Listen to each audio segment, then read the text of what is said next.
오늘 말씀은 사도행전 9장 1절에서 31절까지입니다. 여러분 우리 같이 앞부분에 1절부터 5절 또 31절 같이 읽겠습니다. 시작. 사울이 주 제자들에 대하여 여전히 위협과 살기가 등등하여 대제사장에게 가서 다메섹 여러 회당에 가져갈 공문을 청하니 이는 만일 그 도를 따르는 사람을 만나면 남녀를 막론하고 결박하여 예루살렘으로 잡아오려 함이라. 사울이 길을 가다가 다메섹에 가까이 이르더니 홀련히 하늘로부터 빛이 그를 둘러 비추는지라. 땅에 엎드러져 들음에 소리가 있어 이르시되 사울아 사울아 내가 어찌하여 나를 박해하느냐 하시거늘 대답하되 주여 누구시니까. 이르시되 나는 내가 박해하는 예수라. 그리하여 온 유대와 갈릴리와 사마리아 교회가 평안하여 든든히 서가고 주를 경외함과 성령의 위로로 진행하여 수가 더 많아지니라. 아멘. 아멘. 사도행전 6장부터 6장, 7장, 8장에 스데반 집사님과 빌립 집사님에 대한 이야기가 나옵니다. 스데반 집사님은 이제 주의 복음을 증거하다가 순교당하는 초대교회 순교당하는 집사님이 되어지고, 그리고 빌립 집사님은 사마리아에 가서 복음을 전하는, 그러니까 즉 이 두 분은 이방인 선교를 하게 되는 초석을 놓는 분이 됩니다.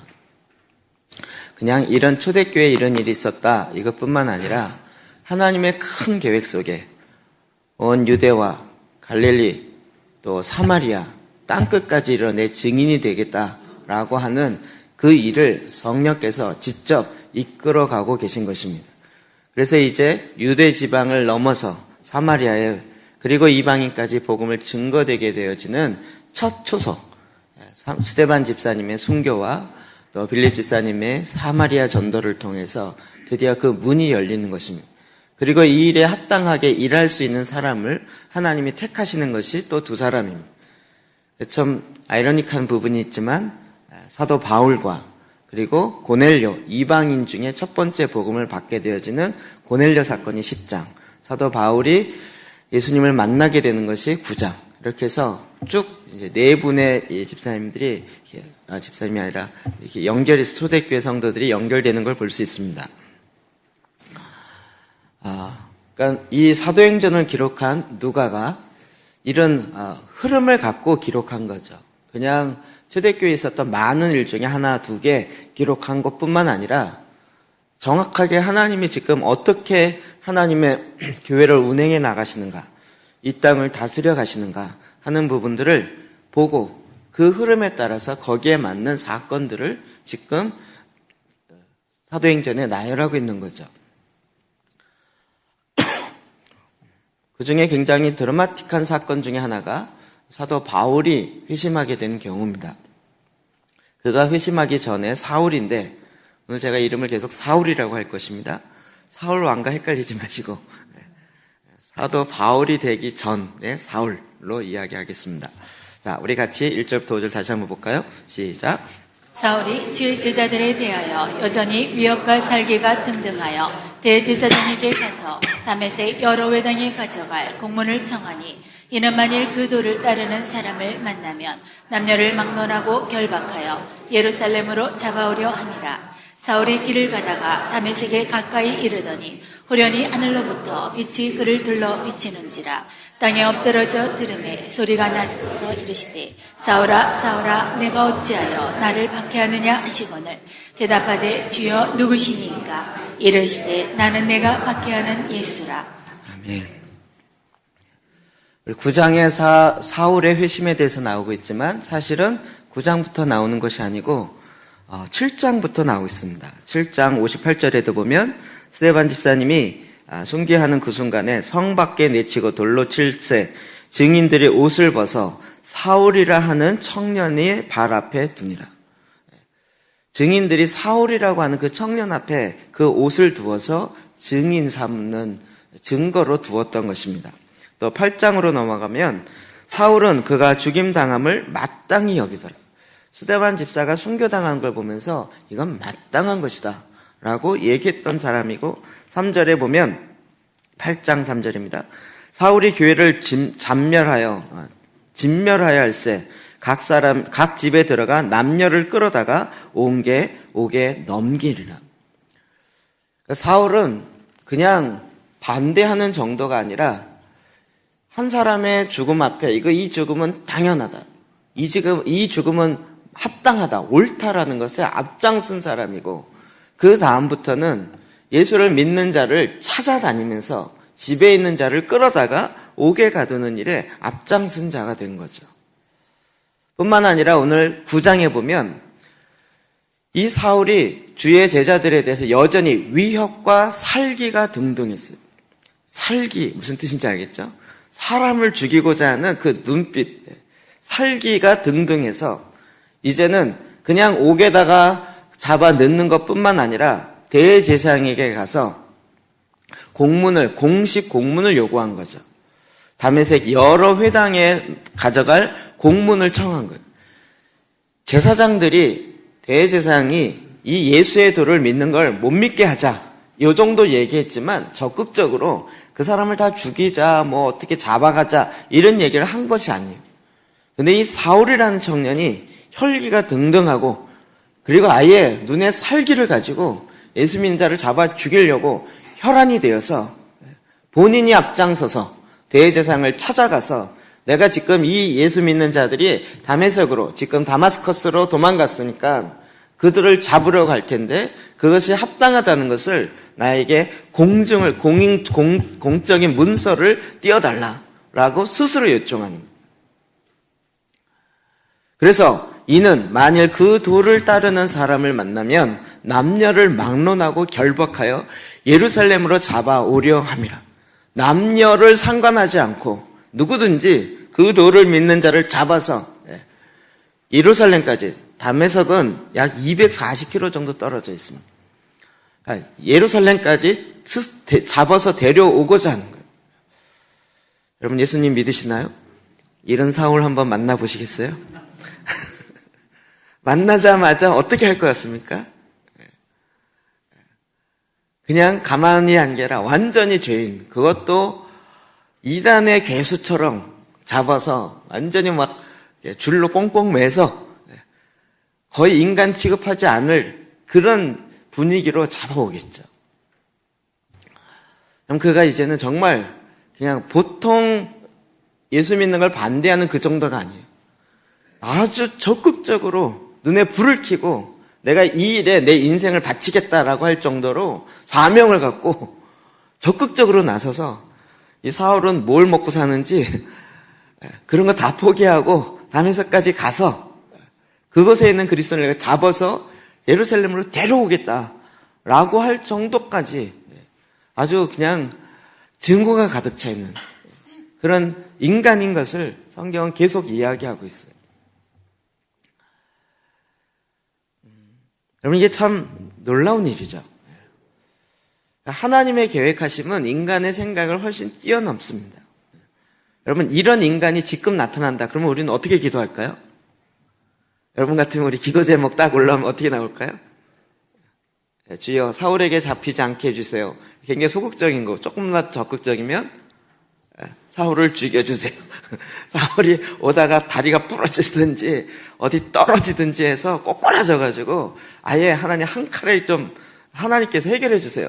뭐 이렇게 기도하지 않겠습니까? 그럼에도 불구하고 하나님이 놀랍게 이 사울에게 나타났습니다. 3절부터죠. 사울이 길을 가다가 다메섹에 거의 다 가까이 이르렀는데 홀련히 하늘로부터 빛이 그를 둘러 비추었습니다. 하늘로부터 그를 향한 강력한 빛이 비추었습니다. 그래서 그 빛에 의해서 그는 땅에 엎드려지게 됐어요. 완전히 꼬꾸라지게 된 거죠. 그리고 빛과 함께 소리를 듣게 됐습니다. 이 빛과 소리가 굉장히 중요합니다. 그러면서 그 소리가 어떤 소리였냐면, 이르시되 사울아 사울아 내가 어찌하여 나를 박해하느냐. 사울아 사울아, 네가 자기의 이름을 부르면서 네가 어찌하여 나를 박해하느냐. 그가 땅에 꼬꾸라져서 그 소리를 향하여 대답합니다.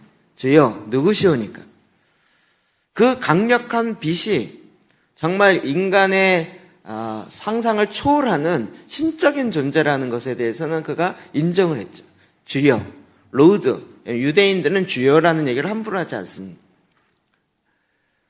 주여, 누구시오니까? 이르시되 나는 내가 박해하는 예수라. 네가 핍박하는 예수라.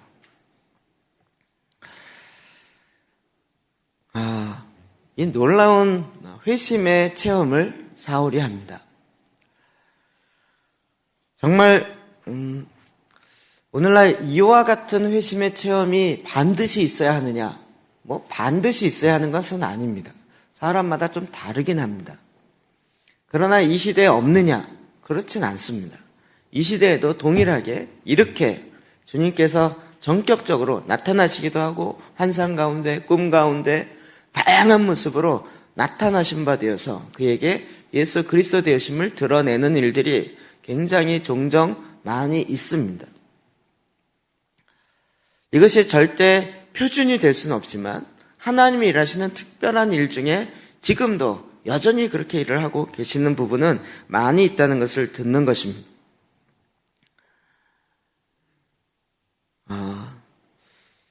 그러므로 말미암아 이제 사울은 그의 마음에 전격적인 변화를 갖습니다.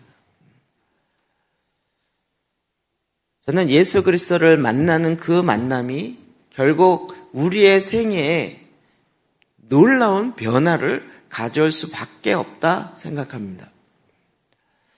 그냥 예수를 믿는 그냥 머리로 지적으로 동의하는 정도가 아니라 예수 그리스도에 대해서 온전하게 진정으로 인격적으로 만날 때 그의 삶은 변화됩니다.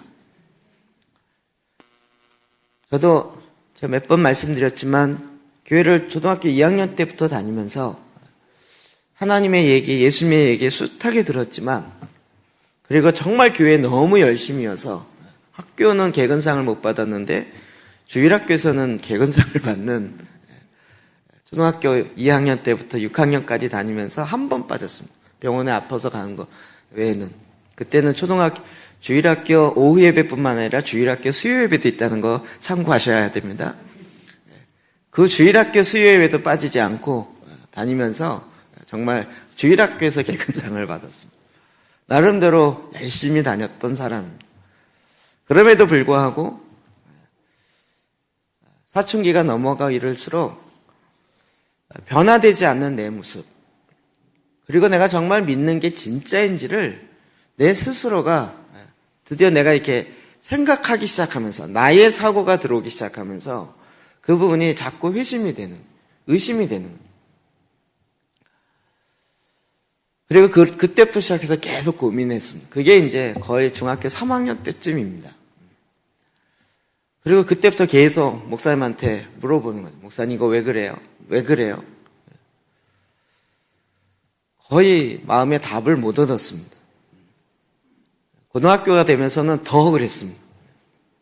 고등학교에 제가 종교부장도 하고 미션스쿨이라 어떨 때는 정말 이제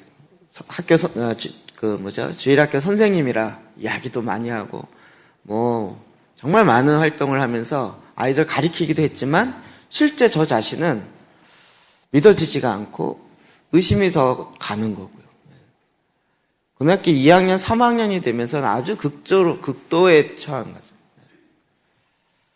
그래서 저는 사실 목사 되려고 신학교 간 게 아니고요. 내 이 고민을 한번 해결이나 해보자. 신학교 가면 해결이 되나 보다 이러고 간 거예요. 들어가자마자 해결은커녕 더 헷갈리더라고요. 그래서 1년을 더 헤매다가 2학년 1학기 때부터 안 되겠다. 금식을 해야 되겠다. 그래서 점심시간을 금식하기를 결단하고 점심시간만 되면 저희 학교 뒷산에 기도굴들이 있었는데 거기 올라가고 계속 한 학기 내내 3개월 이상 주야 주님 계시면 보여주십시오. 나타내 주십시오. 보여야 믿을 거 아닙니까? 이렇게 점심시간에 딱 50분인데 50분 동안 계속 정말 띵동하고 이제 제 3교시가 시작되는 벨이 울려요. 오늘도 안 나타나시는군요. 내일 다시 봅시다. 이러고 또 이러기를 3개월을 했습니다. 결국 안 나타나셨어요. 그해 이제 수련회를 가게 됐는데 수련회에서 그때 처음으로 인격적으로 주님을 만나게 됐어요. 찬양하는 가운데 주님이 나를 잠잠히 사랑한다는 걸 알게 됐어요. 그냥 찬양하는 가운데 그냥 그 마음이 제 안에 확 밀려오면서 정말 주님이 나를 사랑하는구나. 저는 늘 교회에서나 뭐 이렇게 간증 집회나 부흥회나 이런 걸 들어보면 하나님 막 불로 임한대요. 불로 확 임해서 막 정말 막 뜨끈뜨끈 막 이러면서 고꾸라지고 뒤집어지고 막 이런 얘기 하도 들어가지고 주님은 그렇게 만나는 줄 알았어요. 그렇게 만나는 줄 알았어요. 근데 저는 그런 거 하나도 없거든요. 모태는 아니지만 준모태, 반모태라고 그러고 전혀 그런 게 없어서 도대체 하나님 계신지 안 계신지 도저히 모르는 거예요. 그런데 그 스바냐 3장 17절에 찾으면 너의 하나님 여호와가 너의 가운데 계시니 그가 너로 인하여 기쁨을 이기지 못하시며 그가 너를 잠잠히 사랑하시며 막 이게 너무 좋은 거야. 만약에 뜨겁게 왔었으면 저는 싫었을 것 같아요. 성격상 싫었을 것 같아요. 근데 주님이 내가 너로 인하여 기쁨을 이기지 못하며 너를 잠잠히 사랑하시는 거기에 그게 제 내면의 소리로 들려지면서 주님이 나를 잠잠히 사랑했구나. 저는 그때 거듭났다고 생각지 않습니다. 언제 거듭난지 모르지만 그러나 그때 처음으로 주님을 만나게 됐고 인격적으로 알게 되었고 그리고 나서 정말 놀라운 변화는 제가 성경을 읽기 시작하는 거예요. 누가 숙제 낸 것도 아닌데 성경을 막 읽기 시작하는데 성경을 읽는 것 자체가 기뻤습니다. 그래서 정말 창세기부터 계시록까지 그때부터 막 읽기 시작하는데요. 막 그냥 내용을 들어오는 거 아니고요. 그냥 읽는 거예요. 잘 읽는 거예요. 쉬는 시간만 되면 성경을 읽게 되고 뭔 내용인지 모르는데도 계속 읽는 거예요. 그래서 내가 바뀌긴 진짜 바뀌었나 보다. 내가 내 자신에게 놀라면서 전에는 정말 잠 안 오면 성경 읽고 이랬다는 것이 이제는 성경을 읽게 되는 제 모습이 너무 신기하더라고요. 지금도 생각나요. 제 친한 친구가 너 왜 그래? 너 웬일이야 성경을 읽고 한 2달 3달 보더니 성경 읽는 표시가 났잖아요. 얘 계속 진짜 읽네. 얘 진짜 그리스도인 맞나 봐. 이런 거예요. 신학교에서.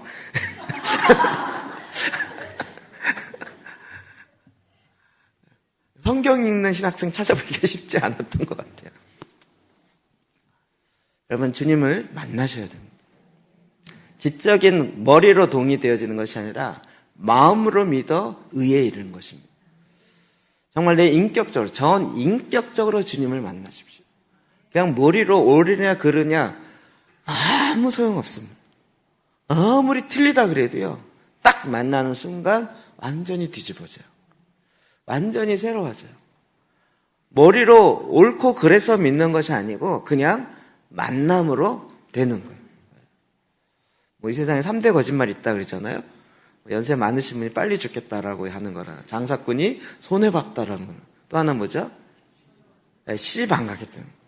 근데 언제 바뀌죠? 안 가겠다고 그렇게 난리를 치는데 그 인간을 딱 만나면 어느 순간 확 뒤집어져.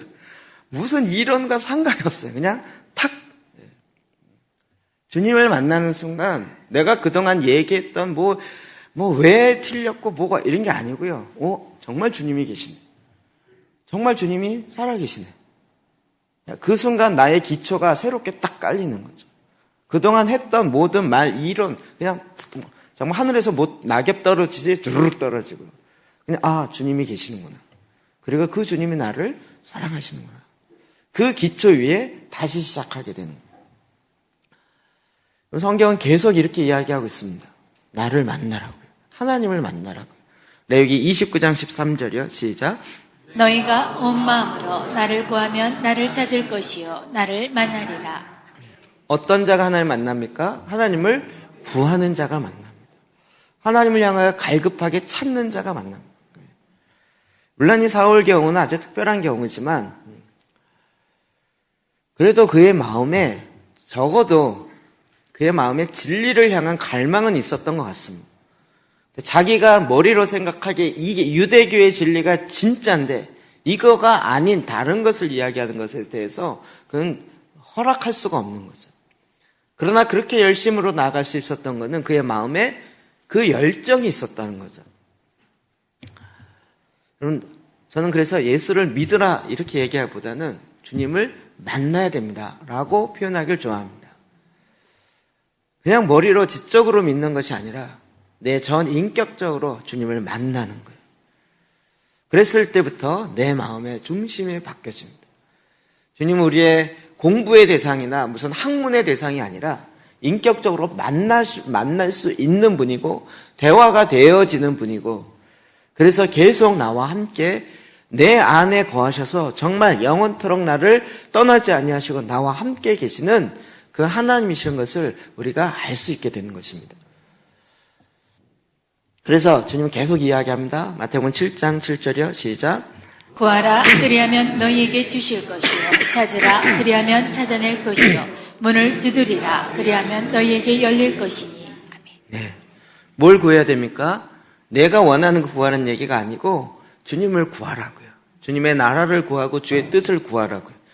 주님을 찾으라고요. 그러면 찾아낼 것이에요. 주님의 뜻이 무엇인지를 찾으라고요. 그러면 열릴 것이라고요.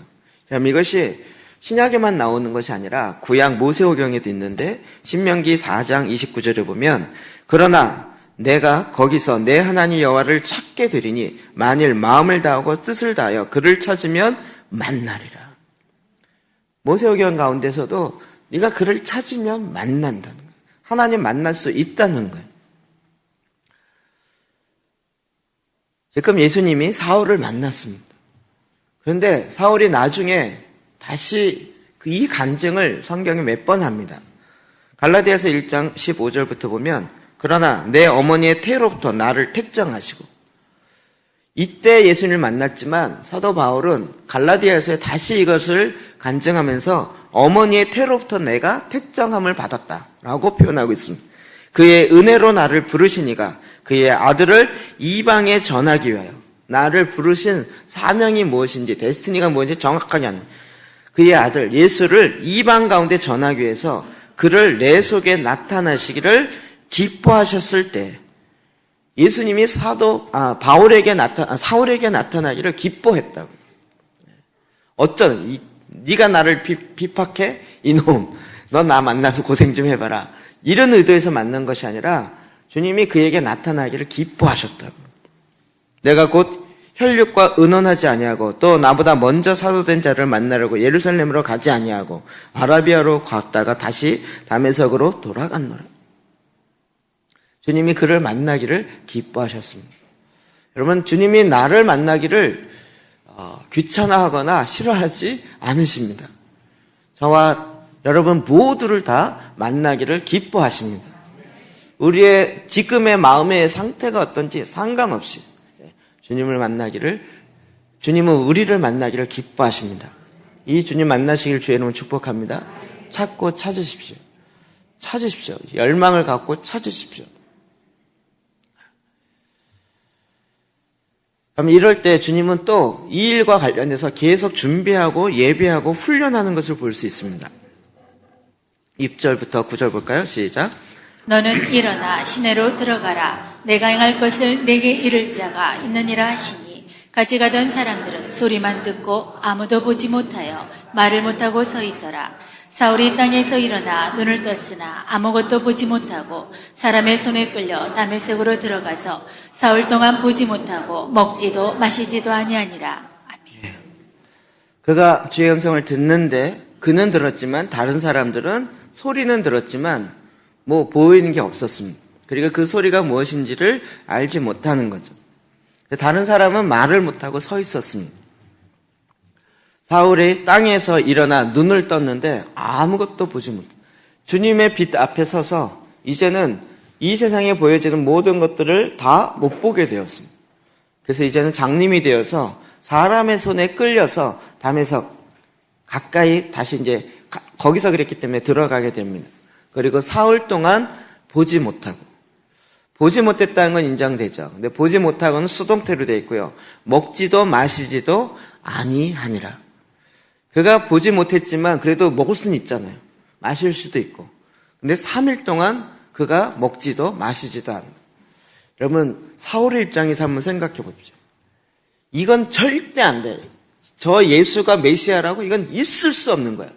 이건 신성모독이고 이건 도저히 안 돼. 이런 완전히 이 땅에서 아니 씨를 말려야 돼. 그리고 자기가 앞장서서 그런 사람을 잡고 그렇게 죽는 사람은 이건 합당하다고 얘기하고 이러면서 이런 사람이 또 피해서 담에석으로 또 몰래 도망가서 그거 다 잡아야 돼. 아예 덮어지기 전에 완전히 다 없애야 돼. 이러고 가다가 딱 빛을 만났는데 그 가운데 내가 핍박하는 예수라는 거예요. 그럼 이 얘기를 딱 들었을 때 사울의 심정이 어땠을까요? 완전히 180도잖아요. 와, 이게 도대체 뭐지? 그건 딱 만난 순간, 오, 주여, 나를 구원하소서. 이렇게 했습니까? 딱, 주여, 니시오니까. 네가 박해한, 네가 핍박하는 예수라. 저는 그 말에, 그가 눈이 어두운 것뿐만 아니라 그의 심령이, 마음이 완전히 무너졌을 것 같아요. 내가 예수를 핍박했다고. 내가 메시아를 핍박했다고. 이게 밥이 먹힐 상황입니까? 네. 눈을 앞을 못 본 건 둘째치고 그의 속에서 계속 도대체 그러면 나는 뭐야? 그동안 했던 건 뭐고 앞으로 이게 또 그러면 그가 진짜 메시아야. 진짜 메시아면 이게 도대체 어떻게 되는 거야? 얼마나 그 안에 어마어마한 복잡함이 있었겠습니까? 그래서 그가 먹지도 아니하고 마시지도 아니하고 즉 금식했다는 얘기입니다. 그래서 그의 마음속에서 일어나는 그 많은 일들을 다시 한번 주께 묻고 듣고 이런 시간들을 더 계속 가졌던 거죠.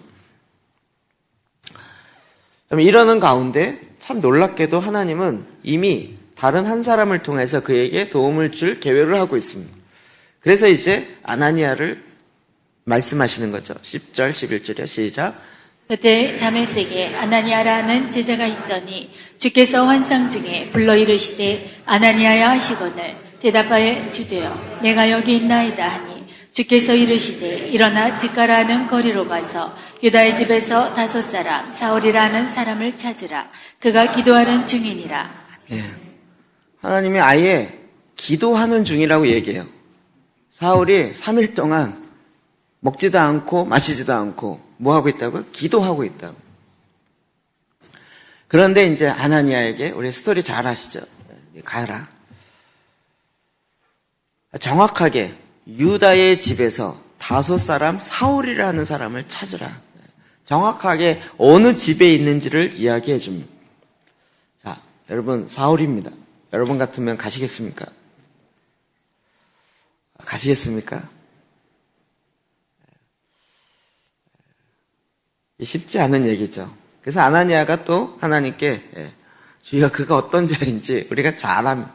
혈기가 살기가 등등한. 그러나 이 아나니아가 주님의 말씀 앞에 결국은 순종합니다. 그리고 그에게 갑니다. 반대로 자 사울의 입장으로 보십시오. 3일 동안 금식했습니다. 그런데 누가 왔어요? 하나님이 보냈다 그러면서 기독교인이 왔어요. 그 사람의 도움을 받고 싶으세요? 그들을 잡아 죽이려고 옥에 가두고 이르려고 했었던 그 부류에 있는 리더가 온 거예요. 그래서 자기를 도와주겠다는 거예요. 하나님이 가라 그랬다. 이게 자존심이 보통 무너지는 게 아니죠. 그런데 아나니아는 이 말 앞에 하나님의 말씀 앞에 순종합니다. 그리고 그에게 다가갑니다. 그리고 그를 통해서 하나님이 일하실 것에 대한 하나님 말씀 앞에 순종하여 그냥 그에게 안수하고 그의 눈이 뜨게 되어집니다. 그리고 하나님이 그에게 말씀하신 것들을 이야기하는 거죠. 사실은 이 아나니아를 통해서 사울이 하나님의 그리스도의 공동체 안에 들어오게 되어지는 첫 문을 열어줍니다. 그럼 이게 우리가 이야기하는 DNA의 양육적 관계가 된다는 얘기입니다.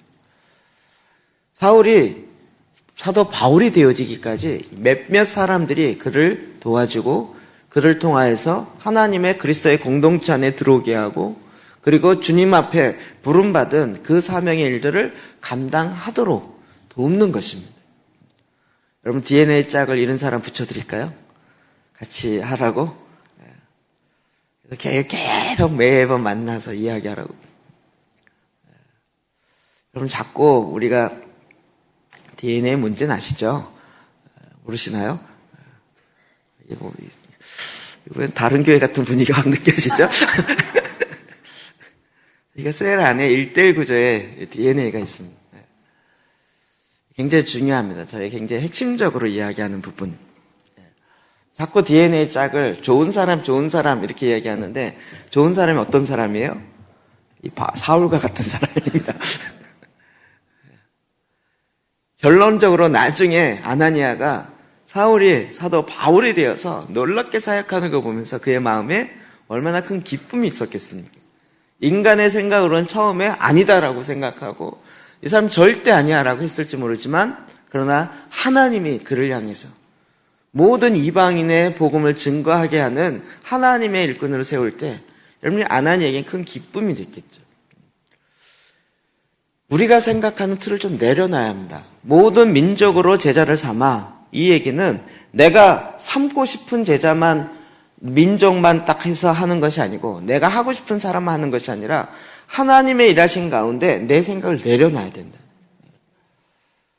요즘에 지난 이야기를 이렇게 간증하는 일들이 좀 이번 주에 있다 보니까 옛날 얘기가 정말 생각 많이 나더라고요.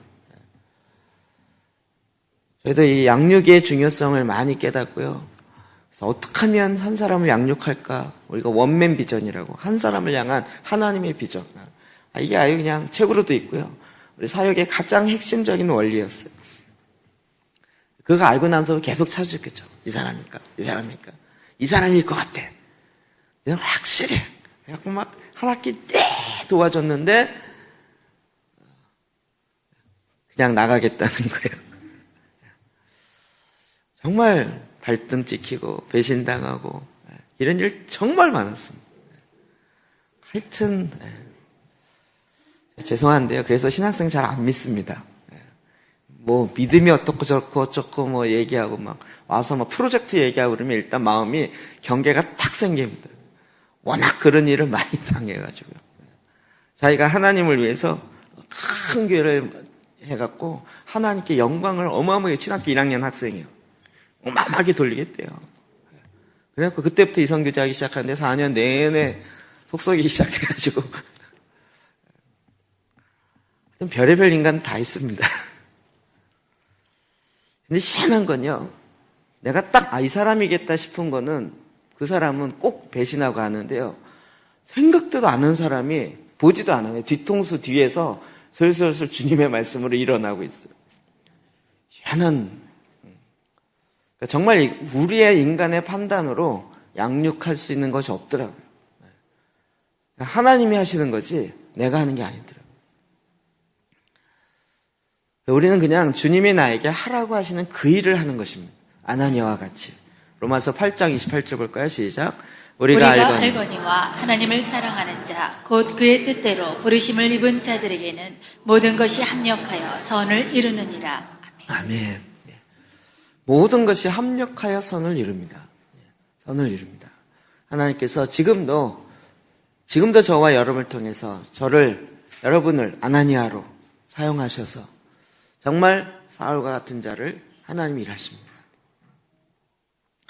제가 들었던 얘기 중에요. 아주 저희 통합 측 목사님인데 굉장히 큰 교회 담임 목사님이십니다. 그분이 부흥회를 가시면 꼭 하는 얘기가 있으세요. 거기에 막 총회장도 하시고 자기를 예수 믿도록 전도하신 분이 있는데 그분이 자기 교회 집사예요. 어떤 상황인지 아시겠어요? 복음을 전했어요. 그래갖고 예수를 믿었어요. 그래갖고 예수 믿고 나서 이분이 사명을 갖고 정말 그 은혜 너무 감사해서 신학교에 가서 목사가 됐어요. 그리고 교회를 개척했어요. 그 교회 집사님. 근데 그 교회가 부흥하고 성장해갖고요. 나중에는 그 교단의 통합식 크잖아요. 총회장이 되셨어요. 그 집사님이 시간 날 때마다 찾아와서 목사님 너무 하신 일이 어마어마하십니다. 그냥 주님은 은혜 주셔서 하는 거죠. 그 뒤에 한마디예요. 목사님 상급이 정말 크시겠습니다. 아유, 뭘요? 목사님을 전도한 나는 상급이 얼마나 될까요?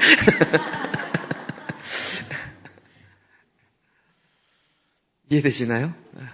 우리는 자꾸 뭐만 내가 다 하려고 하는데 그렇지 않아요. 그냥 내 손을 싹 거쳐가는데도요, 하나님 그를 통해서 하나님 일하시는 거예요. 이런 일이 너무 많습니다. 합력하여 선을 이루시는 하나님 앞에 우리가 순종하여 아나니아와 같은 순종의 마음으로 나아가는 거죠. 근데 사도 바울이 예수를 알고 인격적으로 만나고 나서 그의 삶이 편했느냐? 그렇지 않습니다. 오히려 그는 이제 박해를 하는 자에서 곧바로 박해 받는 자로 바뀌어졌습니다. 19절, 20절, 22절까지 봅시다. 시작. 사울이 다메섹에 있는 제자들과 함께 며칠 있을새 즉시로 각 회당에서 예수가 하나님의 아들이심을 전파하니 듣는 사람이 다 놀라 말하되 이 사람이 예루살렘에서 이 이름을 부르는 사람을 멸하다던 자가 아니냐. 여기 온 것도 그들을 결박하여 대제사장들에게 끌어가고자 함이 아니냐 하더라. 사울은 힘을 얻어 예수를 그리스도라 증언하여 다메섹에 사는 유대인들을 당혹하게 하니라. 아멘. 그렇죠. 예수를 메시아라고 하는 자를 다 잡아서 예루살렘을 끌고 가려고 했는데 딱 만났더니 예수를 메시아라고 하는 자는 맞습니다. 예수는 메시아입니다. 이렇게 얘기하니까 당황스럽겠죠. 그러면 정말 와, 이런 사람은 하나님이 이제부터 하나님이 역사하셨구나 이럴 것 같은데 유대인들 개념을 어떻게 했어요? 23절 시작. 여러 날이 지나 유대인들이 사울 죽이기로 공모하니. 그 얘기가 기독교인들 가운데 확 퍼지면 기독교인들이 와, 하나님이 일하셨다니까 반대로 유대교를 믿는 사람은 이게 너무 싫은 거죠. 야, 쟤 죽여야 된다. 변절자 사울을 죽여야 된다. 그래서 오히려 박해를 받는 대상으로 바뀌는 거죠. 26절이요. 시작. 사울이 예루살렘에 가서 제자들을 사귀고자 하나 다 두려워하여 그가 제사됨을 믿지 아니하고니. 아멘. 그가 예루살렘에 가서 제자들과 그리스도인과 같이 사귀려고 했지만 그의 과거의 그 모습 때문에 그의 제자 되어짐을 아무도 믿지 않는 거예요. 그래서 만날 수가 없는 거죠. 또 29절 시작. 또 주 예수의 이름으로 담대히 말하고 헬라파 유대인들과 함께 말하며 변로하나니 그 사람들이 죽이려고 힘쓰거늘. 네. 헬라파 유대인들과 이야기하면서 변론했는데 이게 안 되니까 그들이 아예 죽이려고 하는 거예요.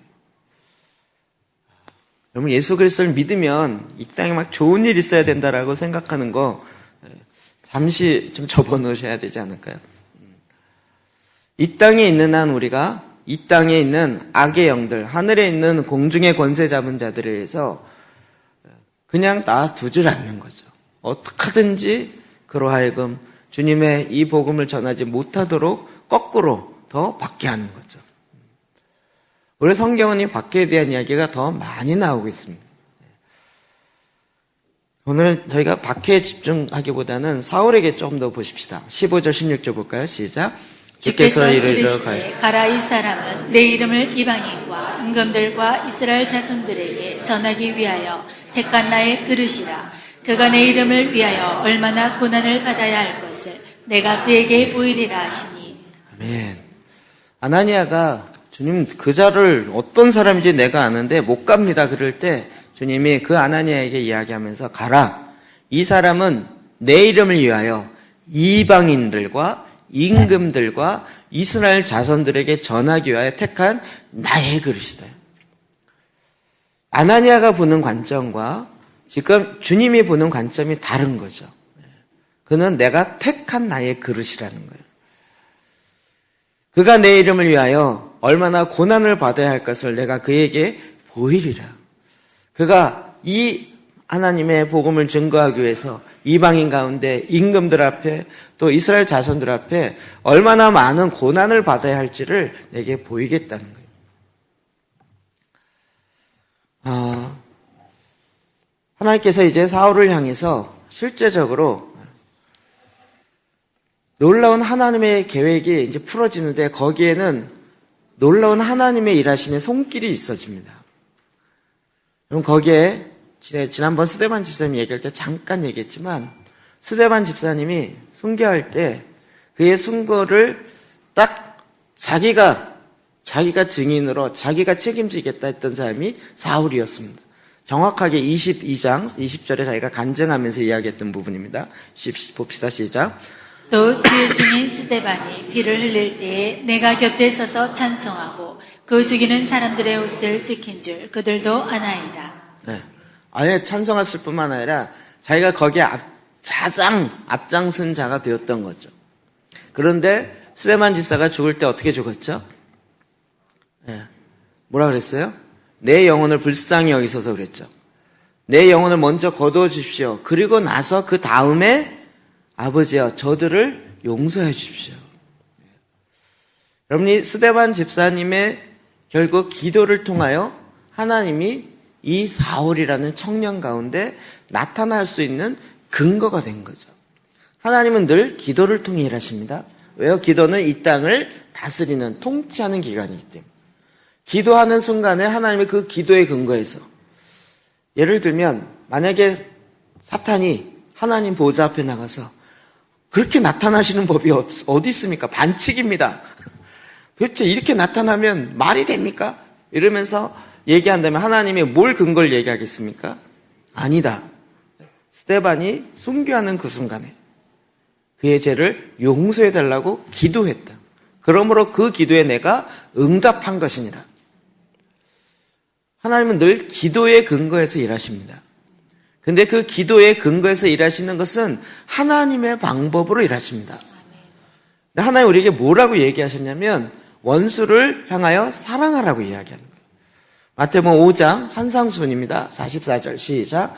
나는 너희에게 이르노니 너희 원수를 사랑하며 너희를 핍박하는 자를 위하여 기도하라. 너희를 핍박하는 자를 위해서 기도하라. 제가 이게 정말 안 풀리는 거예요. 원수를 사랑하는, 어떻게 원수를 사랑하는 거예요? 원수는 죽여도 속이 시원치 않은데 원수를 어떻게 사랑하냐는 거예요. 그리고 핍박을 하는 자들 위해서 기도하라는 거예요. 도대체 이게 무슨 얘기냐? 저는 도저히 이게 이해가 되지 않고 받아들여지지 않는 거예요. 그런데 하나님은 하나님의 계획을 하나님의 방법으로 택하시는 거예요. 놀랍게도 원수를 향하여 사랑하는 가장 큰 것 중에 하나는 핍박하는 자를 위해서 기도하는 거예요. 하나님 저 원수를 죽여주십시오. 그러니까 만약에 스데반 집사님이 돌 맞아 순교하는 그 순간 하나님 나에게 돌 던지는 자들 2배로 돌 던져주십시오. 그의 무덤은 2배로 더 돌 무더기가 크게 해주죠. 이랬다면 이런 역사가 안 일어났겠죠. 그런데 내 영혼을 하나님 불쌍히 여기십시오. 내 영혼을 걷어가 주십시오. 그리고 나서 예수님이 십자가에서 기도했던 것처럼 저들의 죄를 용서해 주십시오.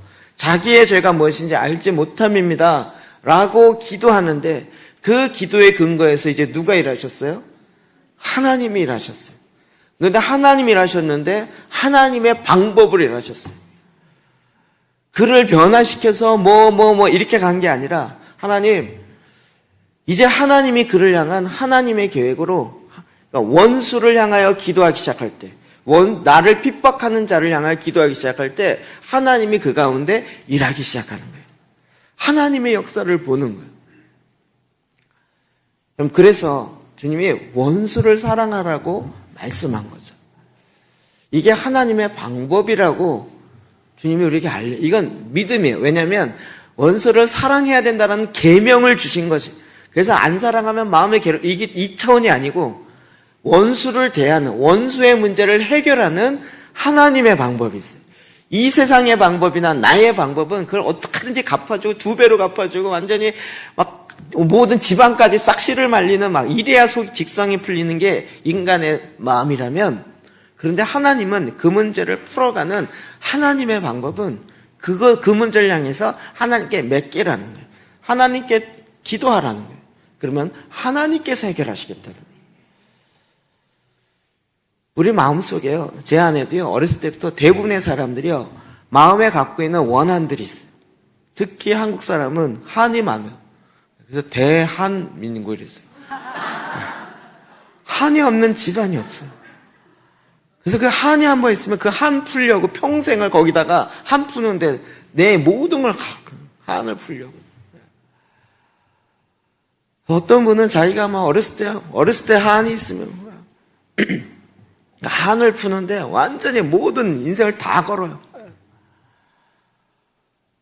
거기에다가 자기 모든 번 것도 막 비정상적인데도 거기다 다 걸어요. 저희 아버님은요, 신발에 한이 있으셨어요. 신발. 얘기 드렸죠. 그 일사후퇴 때 그때 내려오시고 그래갖고요. 그때 신발 때문에 고생을 너무 하셔갖고요. 제가 신발 꺾어 신는 거를 절대 용납 안 하세요. 신발을 얼마나 귀중하게 여기는지요.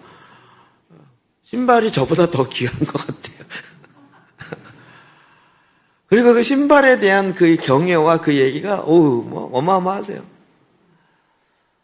나중에 그러니까 그 한이요, 계속 맺혀가는. 어렸을 때 희한하게 어렸을 때 뭘 못한 사람이야. 나중에 커면서요, 장난감을 한에 자기 방 가득 나이가 50, 60인데 장난감으로 가득 채. 어렸을 때 그거 못한 한을 풀어갔다는. 그래서 그게 풀려진다는 거예요.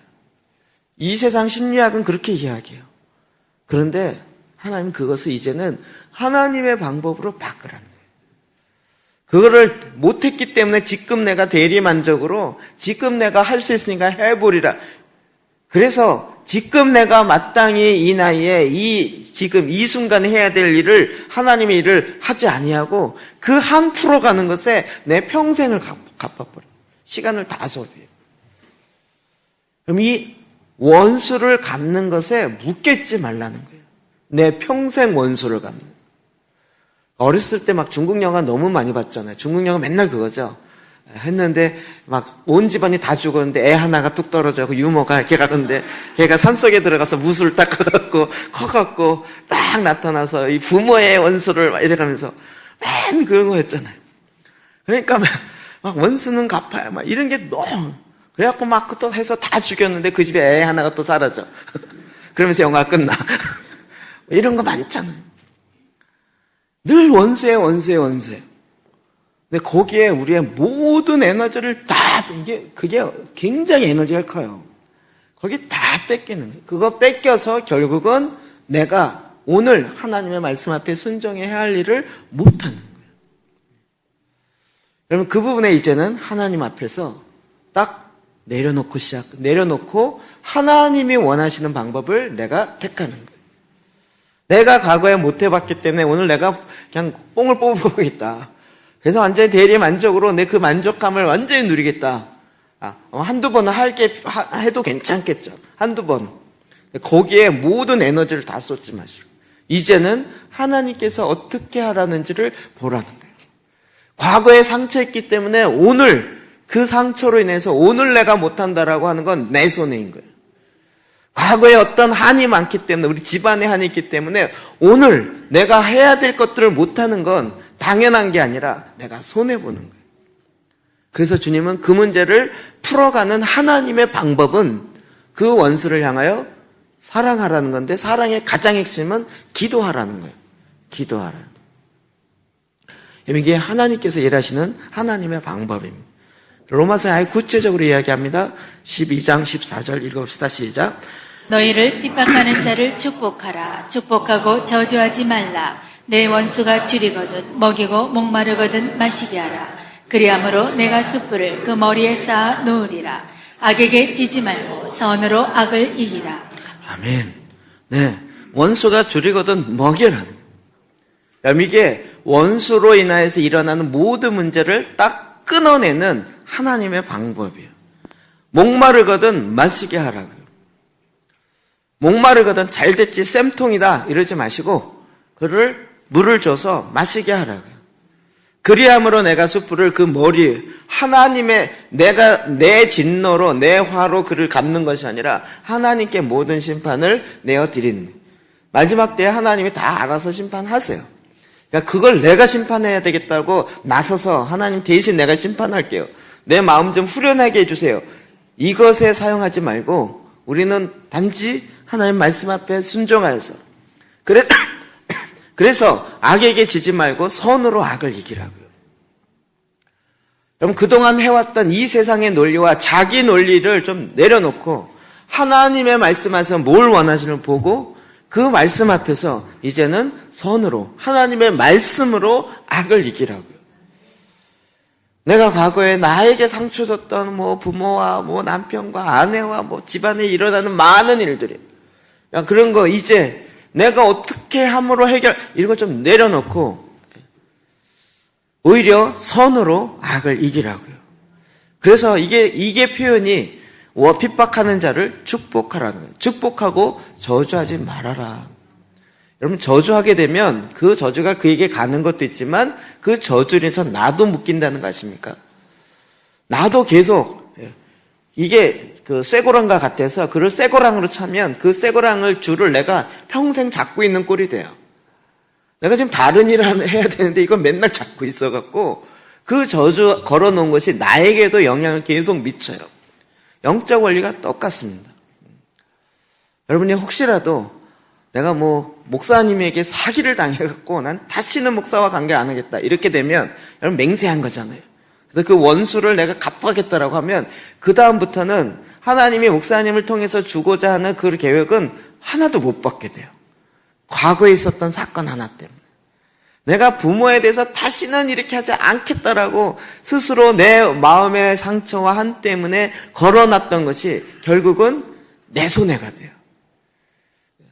그래서 내 감정은 절대 용서하지 말고 2배로 갚아서 네 속이 확 풀리도록 해야 된다. 이게 내 속의 소리지만 그거는 사실은 사단의 소리인 거예요. 하나님은 계속 나에게 말씀하세요.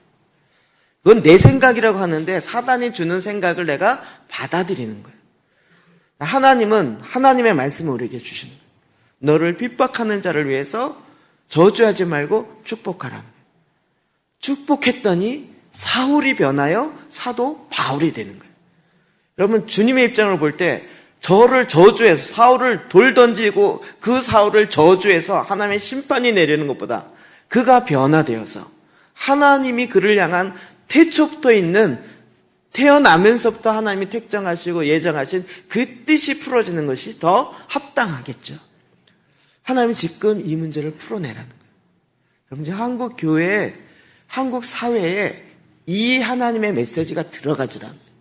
누가 하나 잘못했다 그러면 죽어야 돼. 난리를 쳐야 돼요. 그래서 계속 돌을 던져요. 계속 돌을.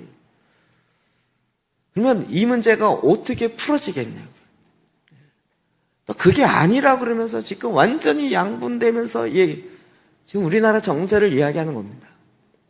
여러분, 그게 아니고 그 돌 던진 사람은 다 종북 세력이다라고 다 몰아붙인다고 해서 문제가 해결되겠냐고요.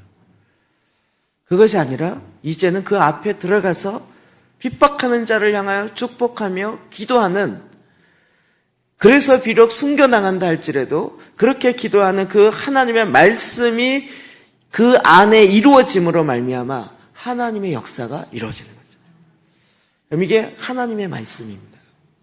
사실 이게 우리의 마음으로, 감정으로 받아들이긴 너무 힘들어요. 워낙 우리의 감정은 원수는 갚아야 되고 죽여야 되고 2배로 해야 된다는 게 워낙 이게 쩔어 있어가지고요. 그러나 우리가 이것을 내려놔야 돼요. 내려놓을 수 있어요. 하나님 앞에 순종함으로. 하나님 말씀 앞에 그리고 이것을 내려놓고 하나님 말씀 앞에 순종하는 것이 이 문제를 해결하는 하나님의 방법이에요. 우리가 그 하나님의 방법을 드디어 받아들이는. 그래서 초대교회는 그 많은 핍박이 있었는데 이 말씀 앞에 저는 순종했다고 봐요. 그 핍박하는 자들 향하여 계속 축복한 거예요. 오히려 용서한 거예요. 하나님, 알지 못해서 그렇습니다. 용서해 주십시오. 그러면 정말 사울이 변하여 사도 바울 됐으면 그 돌 던진 사람 제가 보기에 여러 변했을 것 같아요. 그렇지 않겠습니까? 하나님이 원하시는 하나님의 방법. 이게 우리의 머리로는 잘 이해되지 않을 수 있는 부분이 많지만 하나님 지금 사울을 향한 하나님의 계획을 이루십니다. 그래서 그 다음에 사도 바울이 되어서 그가 정말 이방인과 임금들과 이스라엘 자손들에게 하나님의 복음을 증가하는 어마어마한, 지금 어떤 선교사보다도 가장 탁월한 그 선교를 첫 번째로 감당하는 그 첫 인물이 되는 거죠. 하나님은 이 엄청난 일을 하나님의 방법으로 풀어갔는데, 그 말씀 앞에 순종했던 스데반 집사님의 순교하면서 기도했던, 그리고 그 말씀 앞에 순종했던 그 일로 말미암아 하나님께서 초대교회 복음이 이방인에게 땅끝까지 증거하게 되어지는 그 한 사람을 택하는 첫 시작이 된 것입니다. 우리가 하나님의 전개과정 들으신 분 기억나시나요? 하나님의 일을 해서 한 사람을 택하세요. 이방인의 땅끝까지 복음을 증거하기 위해서 한 사람을 택하신 거예요. 이 일을 택하기 위해서 스데반의 순종하는 기도를 하나님이 쓰신 거죠. 오늘도 저와 여러분이 이 일들을 풀어가기를 원하십니다. 이 땅 가운데 하나님의 역사가 이루어지기 위해서는 하나님의 말씀대로 순종하는 역사가 있어야 돼요. 그렇게 저와 여러분이 비록 내 생각과는 다르고 내 생각이 죽어지고 내가 정말 도대체 나는 뭔가 라고 느껴질 정도일, 그 정도의 마음이 든다 할지라도 여러분, 하나님 말씀 앞에 순종하여 나갈 때, 그럴 때 반드시 하나님이 역사하시는 것을 볼 것입니다. 여러분, 정말 지금도 우리 안에, 이게 내 안에 있는 한 해의 문제를 풀어가는 하나님의 방법이었습니다. 주님 앞에 나가 좀 기도합시다. 하나님, 내 안에 있는 내 문제를 내 방법으로 풀려고 했던 걸 좀 내려놓겠습니다. 그리고 이제는 하나님의 방법으로 순종하여 나가겠습니다. 주님이라 하십시오. 원수를 축복하겠습니다. 나를 핍박하는 자들을 이제 내가 돌아도 안 보고 쳐다도 안 보겠다고 했던 그 생각을 내려놓고 하나님, 내가 그를 축복하겠습니다. 주님, 그에게 은혜와 평강을 부으시옵소서. 하나님의 얼굴의 빛을 그에게 향하여 주십시오. 우리가 이렇게 주님과 같이 축복할 때 주님이 해결하실 것입니다. 이 말씀 의지하여 주님 앞에 나가 정말 나에게 핍박하고 내 마음에 한이 되었던, 상처를 주었던 그 사람의 그 문제를 갖고 주님 앞에 나가 회개하며 돌이키며 혹은 주님의 방법으로 축복하며 같이 기도합시다. 기도하시